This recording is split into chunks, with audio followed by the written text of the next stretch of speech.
Hey YouTubers, I thought I'd do a video today on how I have set up my brine shrimp hatchery and my also my grow out tank, and basically my whole setup of how I do the baby brine shrimp for the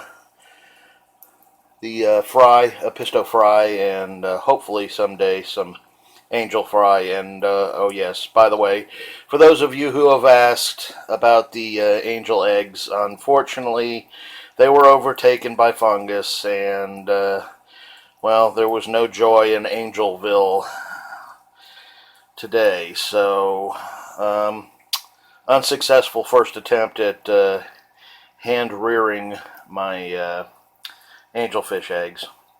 Oh well, hopefully I'll have another shot at it.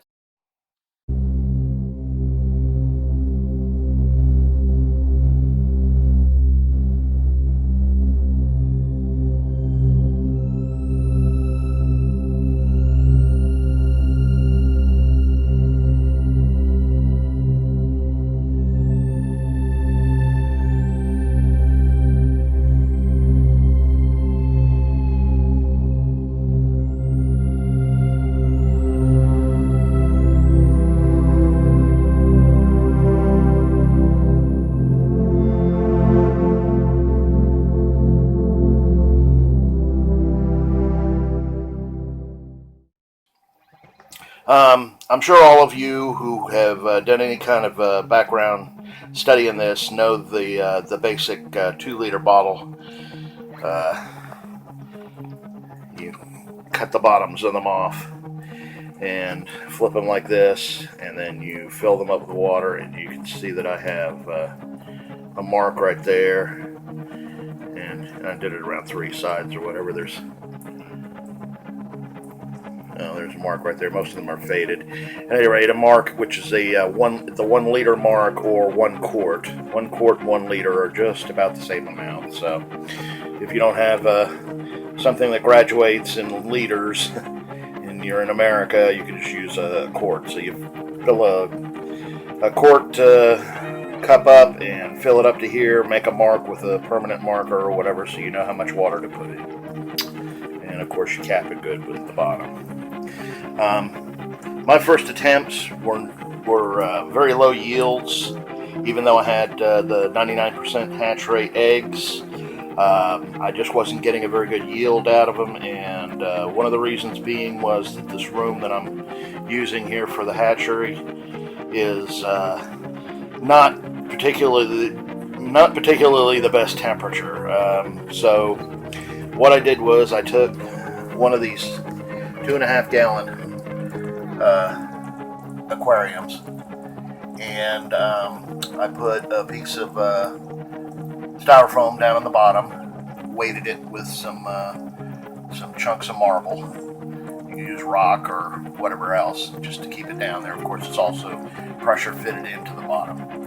Filled the tank about halfway, and there is, you can't really see it from here, but there's a heater back behind these rocks here. There's a small heater which keeps it at about 80 to 82 degrees. I hollowed out a couple little holes for the caps. That's where the caps can sit in. That way the bottles are steady when they're in there. And I put this styrofoam thing with cutouts on the top. That way when the bottles slide in, they're good and secure. These are 2 bottoms that I cut off of some 2 liters. A little bit of the plastic, rigid plastic tubing that is cut and fit. You can see the air hose goes through a center hole right here that I cut and connects to the plastic tubing. And this is set up so that rigid tubing reaches down just to right. There's maybe a 1/4 of an inch above the cap. Goes all the way down here to about a 1/4 of an inch above the very bottom of this cap, so it has time to room to breathe. So I slide the 2 bottles in there. I've got my little inline regulators there for how many bubbles are coming out. You don't want to have too many bubbles because when the eggs do hatch, they you don't want the babies getting jostled all around and everything. But you do want to be able to keep them in a constant flow. So this is the first prototype of this. I have since decided that I'm going to replace this piece right here with a piece of acrylic. I'm going to go to Lowe's or Home Depot or whatever and get a piece cut so that it'll fit inside this lip here where you would put a lid, and then I'm going to cut the holes for it, and just slightly larger than the diameter of the bottles, and that way it'll be steady and everything. This thing has not held up too well, and it chips. You get little pieces of styrofoam down in there. It's messy. So that will definitely be an improvement coming up. So at any rate, my yield rate went way up since I've done this. I get considerable amount of hatchlings.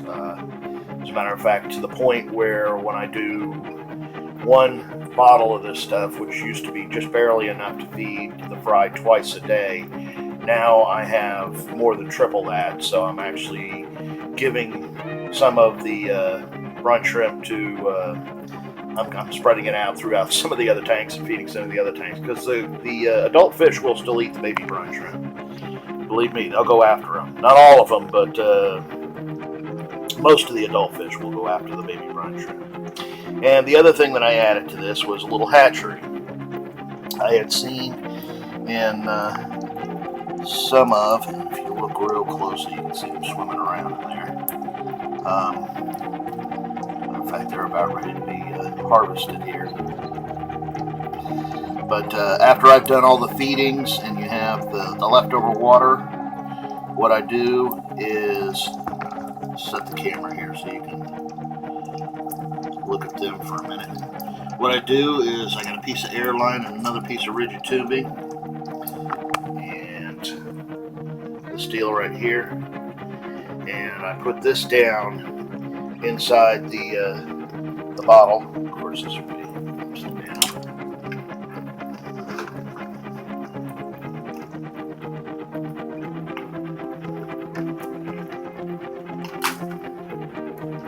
So I take this and put it down in the bottle just above the cap line where it's away from the hatched eggs and some of the mulm that's usually clinging to the sides of the bottles.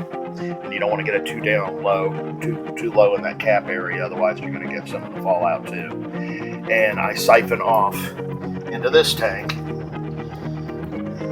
about maybe half of the water out of here, and whatever fry or baby brine shrimp that I get in that half of water. And I do that with about 4 or 5 of these hatch bottles. And as you can see, there's no heater or anything in here. It's just got a little bubbler. And you see all the actual adult brine shrimp I got now, which I think tonight might be a good night for a feeding. Yeah, they've come along real well, and so now my bigger fish are going to have some yummy food to munch on. Feeding these guys, what I did was I didn't want to spend the outrageous price they wanted for spirulina powder at the pet stores, so what I did was I went to my local Walmart and went to the vitamin section and found some spirulina caplets or capsules or whatever like that as a vitamin supplement type thing or a food supplement, and I just opened up all the caplets and I spilled them in here, and that's spirulina powder. And when you want to feed them, you just take just a little pinch, as you can see, and just spread it all over the thing, and that's what they eat. that's it. They're going to town on that right now. And I usually feed like every other day. Give them a pinch or so. And as they get a little bit bigger, I give them a little bit more because they can take up a little bit more. This water does not require a filter because you're not going to be keeping it more than maybe 3 or 4 weeks. And it doesn't get trashed out enough in that time for to kill the thing. So, you know, you'll harvest all of these guys before it's done. And by the time you get down to that point, you can kind of drain or siphon off a bunch of the water through a net and catch what's left in there, and then start a new culture. So the water won't foul out for probably, I've kept it over a month and still had living brine shrimp in it. So it's pretty good as long as you keep it aerated. But that's it. That's my setup for hatching and feeding brine shrimp. And and the feeding part is of course the simple old turkey baster. I go in, put it in the bottle, get it close to the bottom where the cap area is, because that's where all the live ones will settle. I just take this light and aim it down at that reflective surface, which basically focuses all the light at the bottom or the base of this guy right here when they're in there. And the baby brine shrimp are attracted to light, so they all congregate down at the lower part of the bottle. And I just suck them up with a turkey baster, and I